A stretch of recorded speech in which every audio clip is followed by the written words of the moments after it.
haadholii Oromoo guutuu dorsuu jechuudha. Kanaaf deeqaa lama sadii viidiyoo ta'anii himatanii acufatamu. Haadha keenya banadhaati. Neetworkii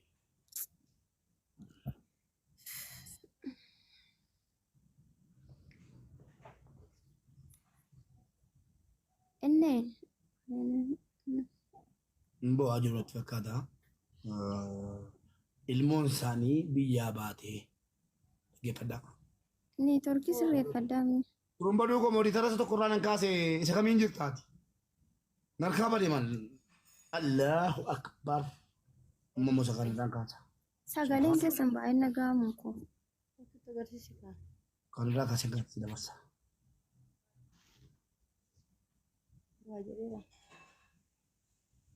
Viidiyoo badiitti eebboo al tokko daqiiqaa lama sadii gaafanneeni waa'ee mucaa isaanii nuyyuu hin beekne irraa dubbataa jirra. Waa'ee isaanii barbaanne nu dhaga'u.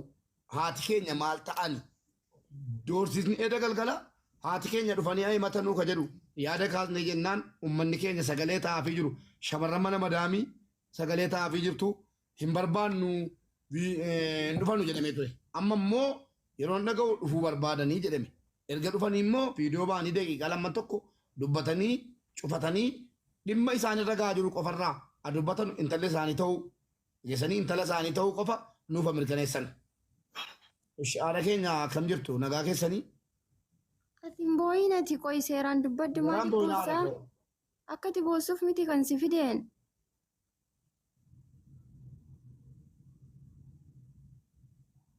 Sarara nuti qabadhati. Please sarara. Sarara nuti qabadhu. Suuta. Haadha keenya. Mboina haadha keenya nuyyuu boonyee dadhabnee waan jirrutti jirra. Abshiraa haqa mucaa keessanii illee ni baafna. Haqni mucaa keessanii illee ni baa. Isinii waliin jirra. Mboina cubbuu mucaan keessan goote hin jiru. Cubbuun yoo ta'e dubartii taate dhalachuu akkasumas immoo namni dubartoota biyya Arabaatiif sagalee ta'u dhabamu kanuma cubbuu malee mucaan keessa cubbuun isiin goote hin jiru. Biyya Arabaa keessatti immoo mucaa keessan sabiyyii kanaa miti ka guddaadha jedhamee waraqaa guutuu Afrikaa qabuyyuu Arabni waa rakkoo hedduu irraan geessi gatii ta'ee fi hin ajjeefti fayyada Arabni waa biraadhii isaatii ajjeesuu fa'itu jira. Inni kun iyyuu lubbuudhaan baga jiraatti rakkoon qabu. Amma isinirra maaltu gahaa jira haadha keenya? Maal isiniin jedhaa jiran bilbilanii kana qofa himadha. Waa ilmoo keessa irraa dhiisaati.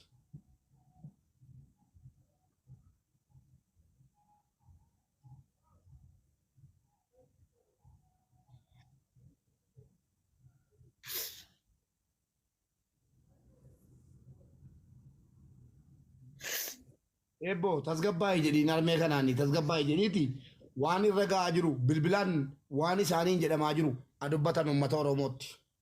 Isin immoo sheer godhaa waraabaa. Takka miira keessa galaniitudha. Miira. Ebboo bakka meemee isaan xiqqoo si'a tasgabbaa'anu kottu taa'ee ati nuun dubbadhu ebboo. Waan kana hin beektaa waan jedhamaa jiru hin beektaa quba qabdaati. Mubee waan kanatti matan dubbadhu. La dubbadhu wallaan qabalee dhagala naati dhuftee fuuldura namaa teessee bo'uun bu'a goote. Okay, Oromoo ani siifanii guyyaa obboleettiin keenya Saaraanii harmeen kiyyaa gara miidiyaa dhuftee himachuu barbaaddinaan jennaan akkuma argitanii harmee gara miidiyaa hin finnu jedheen ture. Lakkii dhuftee himattuu dallaalaa biyyaa sanatu nuguseetu asfaraarraa jira birriitiin itti hirkitellee hin jiru afaan kee qabadhu jedhee asfaraarraa jira kan jedhanudha. Kan nama gaddisiisu seenaa harmee kanarraa wanti isaanatti himatanii ijoollee kana qophaa guddisan abbaa malee isinii galee. Saaraanii nama jireenyaa haadha ishee arguu dadhabdee qotattee lafaan qabdu lafa lafaan qabdu haadha ishee kana jijjiiruuf baate Saaraan isiin guddoon jechuudha. Guddina qabdu isiinis waggaa 20 wayi. Waggaa 21. Isiin sun immoo waggaa 19. Isinii galee.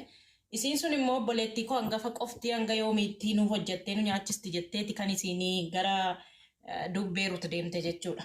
Garuu hanga yawwanaatti ji'a 7 guutuu sagalee haadhaa dhageessee hin beektu sagalee ilmoo ishee itti aansuunis akkasuma takkaa maallaqnis ergameef hin beeku jechuudha. Haati kuni baradheen qabu barumsan qabu kan isiin achi baatee Bara 2024 ji'a 8ffaadha kan isin biraa Eeboo baatee tasgabbeessi meedik please. Eeboo tasgabbeessi. Siifuu koo. silallee akkasuma osoo hin dadhabde boo'icha biraan dandeessu haala itti guddistetu haala ilmaasii itti guddistetu adda. Hin boo'ini harme Saaraa Eeshi gabbitas mobiili. qabbeessiin afaan beektu.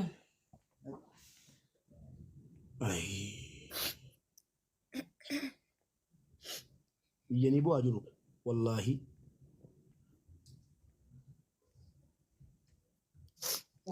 Wallahi gara nama gubataa jarri ashaangullitii bu'aa gadhiistan ulaayi biira nama baasuu danda'a waan ta'eef ashaangullitii bu'ichaan gadhiisina yaada kanatu fixannee nama baasuu danda'a laayibiini baay'ee gara nama gubata dhugaa imimmaan haadha arguuni imimmaan haadha arguun baay'ee namatti jabaata dhugaa dubbachuu fi garuu immoo haadha koon boo'ina nu hundi keenya Akkuma namaattan iyyuu mucaa dallaalaa sanaanii jette dhiifama gidduudha adda kute.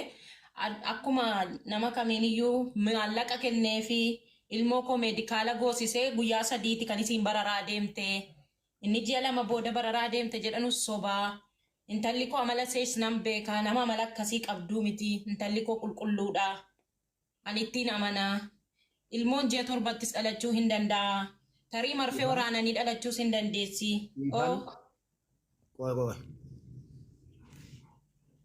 Mucaanii meedikaala gootee namni ijoolleen biyya arabaa gadi baatee warri dallaalaan ijoollee keessan eeggadda Dubaa irraa waan argee dhufanii waan ta'e dubbatanii turan. Mucaanii yoo meedikaala godhamu malee namni biyya alaan ba'uu jedhanii ni jarriyyan dhugaa akka ta'e bareera. Ji'a tokko teessee Itoophiyaa keessa ni jedhame soba jedhaan taate. Soba meedikaala gootee maallaqa dallaalaa sanaa kennee Finfinneetti intala kootiin nagaatti jedheen ofirra deebi'ee ergasii ijasii sagalee siis hin dhageenye maallaqa iyyuu barbaadee miti intala koo iyyuu hin dhabee mukaan maallaqa ergu miti naa dawwaltee iyyuu hin beektuu jedhe. Wanti simman goote meedikaala gootee gara biyyaatti deebite hin jiruu jedhan an sagalee jaraa waraabeera tarii jaratu iyyuu sobanii natti ergan jedhee tananuma haadhuma kanayyuu sagalee haadhaa hunda waraabeera. Suni galee harmeen immoo nama hin baranneedhaan isii fookoo ilmaan kan akkanitti guddise beekaa. Sheer Oromoon hundi dhaga'uu qaba. Waan tokko fira Itoophiyaa biyya Itoophiyaa keessa hin jira namni. Itoophiyaa jinnii jaankaa goodarree midhaan nyaan jettan kun naa liqinfamu wana. Wal malee fira hin qabne jala keenya. Wal malee maal qabne jedhe weellisaan. Wal malee fira hin qabnu sheer godhaa hundi namaa dhaga'uu qaba. Nu ammas nama rabsaan jirru nama tiraa jedhaan jirru. Adaraa seera dallaalonni afnaan amanu dallaalli ijoollee shamarran keenya gurguraa jiru ragaa qabatamaa qabna kunoo guyyaa siin asii baatee deemte eerpoortii keessatti galmaa'ee jira dhageessanii eerpoortii keessatti galmaa'ee jira haadha bu'aa jirti dhufte inuma dallaalli gaanfa baasee dallaalli eeyyama hin qabne dallaalli biiroo hin qabne magaalaa Finfinnee keessa taa'ee gaanfa baasee jechuudha eegee baasee haadha doorsisuu eegale. Haati uummata Oromootaan gadi ba'ee madde du'aa yoon du'a jedhanii dhufan. Edagaan finnu inni irra. Kanaaf yoo danda'ani eebboo haati mucaan kun yoom akka deemte guyyaa meeqa ila jedhee maal jedhanidha. Imbaasii irratti guruppii irratti. Erga mara ijoolleen ajiraattu ijoollee Oromoo. Namni tokko meedikaala godhu malee biyyaan ba'uu jennaan.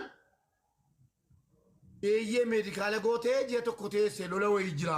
Lola nu hin beekne Itoophiyaa fi eessatu lolee ji'a 8 kana gidduu ni yaadachisaami. Lola wayii ture lola sanaaf ji'a tokko Itoophiyaa keessa teessee mucaan xiyyaarra addaan cite. Obboleessoo xiyyaarri Itoophiyaa indoominumaayyuu ati hin qabamta. Eerpoortii nuti kasa saganaa jechuudha. Xiyyaarri Itoophiyaa bara koronaa xiyyaarri Ameerikaa dhaabate iyyuu xiyyaara badhaafamedha. Bara koronaa iyyuu hin dhaabanne. Nama fe'uu dhiisee qodaa fe'aa ture. Xiyyaarri Itoophiyaa jechuudha. Naalabuuk. Eerpoortii maqaa eerpoortii irratti immoo wallaahi abbaa barbaade inni isu. Isuma dhuguma. Eerpoortii Itoophiyaa irratti abbaa barbaade inni isu. Nan argean. Eerpoortii Ijiptis argeera. Kan Dubaayis argeera. Kan biyya meeqaa argeera. Eerpoortii Itoophiyaa dhuguma akka badhaafame jira. Gaafa ittiin deemtan argitu sunis. Kanaaf lakkii boo qabeenya kooti eerpoortii Itoophiyaa qabeenya kooti abbaa barbaade inni isu. Abbaa barbaade inni isu. Qabeenya kooti bakka. Kanaaf qabeenya kooti. Allaqe. Kanaaf maqaa balleessaa jira jechuudha mucaan kun. Namichi dallaalli kun eessa jira? Biyya kana keessa jira. Nama nu birmatu. Haati keenya dubbatanii daqiiqaa 2-3 dhaammatanii utuu jedhanii natti tola. Eebboo gabboomni haati keenya. Viidiyoo banachuu dhiiste akkasumatti haasoftu ammallee viidiyoo yoo banatte hin boosii isheen rakkoo. Akkasumatti dubbatan uummata keenya argitaniittu miti. Fuula namaa kana xiqqoo. Ituu isaanii dubbatamu biyaansi ijoolleen viidiyoo xiqqoo si waraabbatanii gaarii natti fakkaata silaa garuu ituu sabaranii takkaa jedhamu. Bakka dhiisi qinibbirii goona viidiyoo marraa amma waraabbanne irratti sagalee goona bakka waa tokko gochuun hin dandeenyu. Haadha keenya akkasumatti dubbadha. Mootii kaasii dubbachuu. Mootii kaasii obboleesso. Dallaalicha finna. Dallalaadha kana doorsaa nuti ni fida.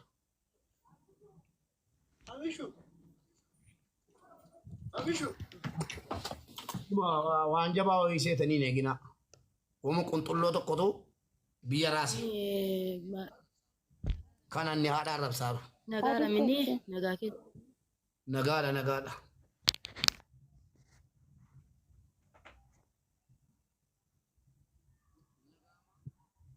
Hin nagaama.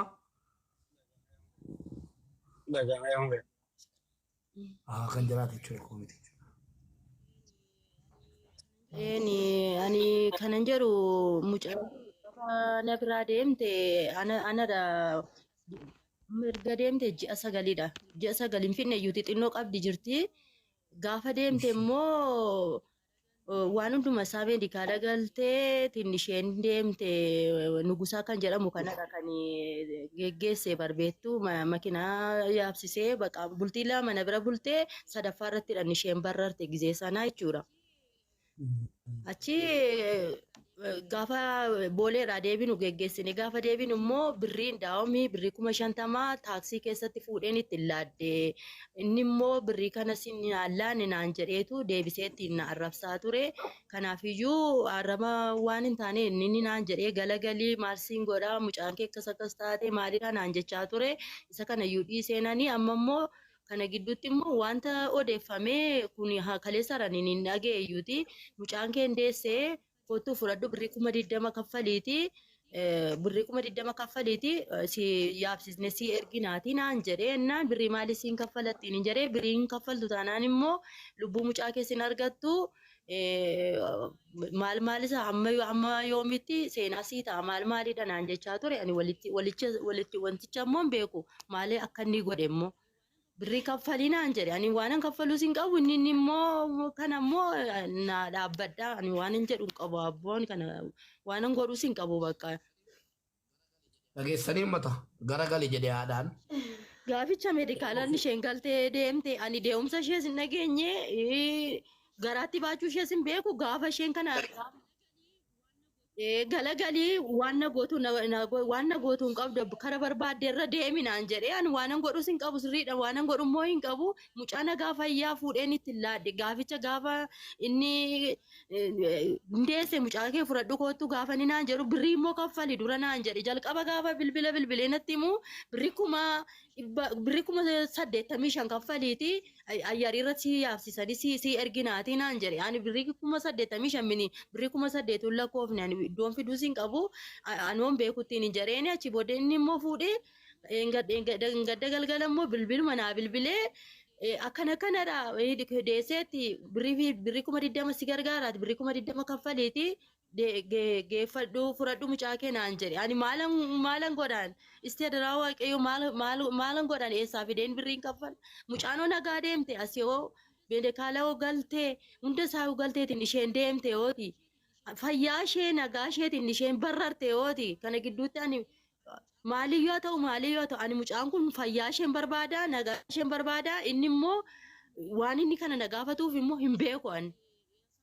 Isa kana saba Oromoo adaraa keessa maal akkuma beektan naa godhaati mucaan kun mucaasa qabaattu Arabaaf isa dhaltu Oromoof isa dhaltu abbaa barbaadeef isa dhaltu mucaan kun garuu fayyaa ishee akka chiratteetti akka isheen naa deebitu naa godhaa naa dhaabbadhaa adaraa keessa maaloo. Mucaa wallaalara waan tokko hin beektu deebiin deeffattu anuu ishee gadhiidha garuu isheen immoo naan gadhiidha arasaayyuu dubbii deeffachuu hin dandeessu hin sodaatti hin urgufamti manaa baatee hin beektu bakka ta'eef. Kanaafi ani waanan godhu tokko iyyuu hin qabu. Waanuma godhu hin qabu. Adaraa keessan maaloo. Waanuma gootan godhaate akkuma lubbuu ishee naa baraaraa. Galatooma kalas ni gaha kalas dhaabaa kalas.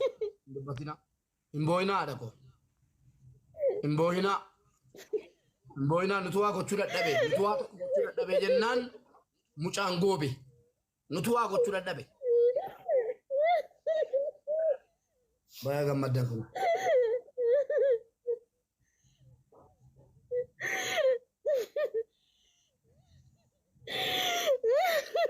Guddaa keessa taa'ee magaalaa Finfinnee keessa taa'ee namichi kun haadhatti roorrisee ilmoo gurguree dallaalaa seeraan alaa.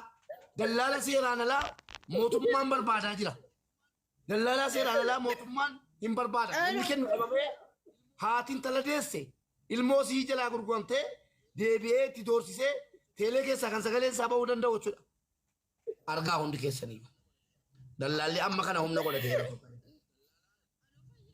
Dallaalaan. Anoo fayyaa isheen baasee hundaayyuu baatee bultii tokko bakkee baatee bultee hin beektu na jalaa gaaf bultii lama na bira bulteetiin isheenii gaafa sadaffaan isheen barrarte birrii immoo peestaalitti naqee dhugaadha peestaalitti naqee birrii 50 harka kootiin taaskii keessatti itti laadhe birrii maalii natti laatte naan jedhe mucaa kee hin argattooti kara barbaaddeerra immoo na barbaadde kara barbaaddeerra na baasii naan jedhe kara barbaadde fidi naan jedhe kara barbaadde fidi karba turra fidi galagali dhaqiitii naan jedhe anoo waanan galagaluufis hin qabu waanan godhus hin qabu inni si galagashu siifa dhufu malee anoo hin beeku sababa ani barumsa qabaanne maayimii sababan ta'eef natti taphachaa jirtamni ittiin hin jedhe kanuma barbaaddeerra fidi naan jedhe galagali immoo naan jedhe dhugaadha waaqayyoo kanaaf ani hin beeku bakka ta'eefi isa kana an mucaa kun hormaan ishee fayyaa isheen ergee birrii simuna harkaa fudhateera keessatti ittiin kenne.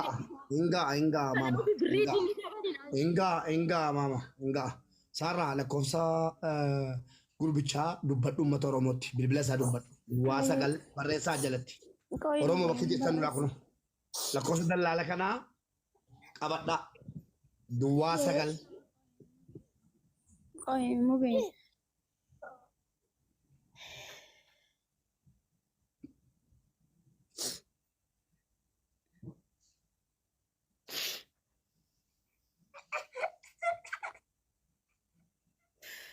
Bilbila lama qabataa 25 18 duwwaa 81. Suuta jedhi nutti duwwaa sagal.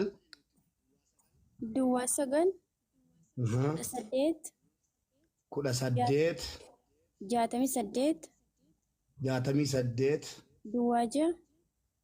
duwwaa 81 bilbila lama qabata jechuudha. Tokkommoo isinitti mammalle. Amma nutti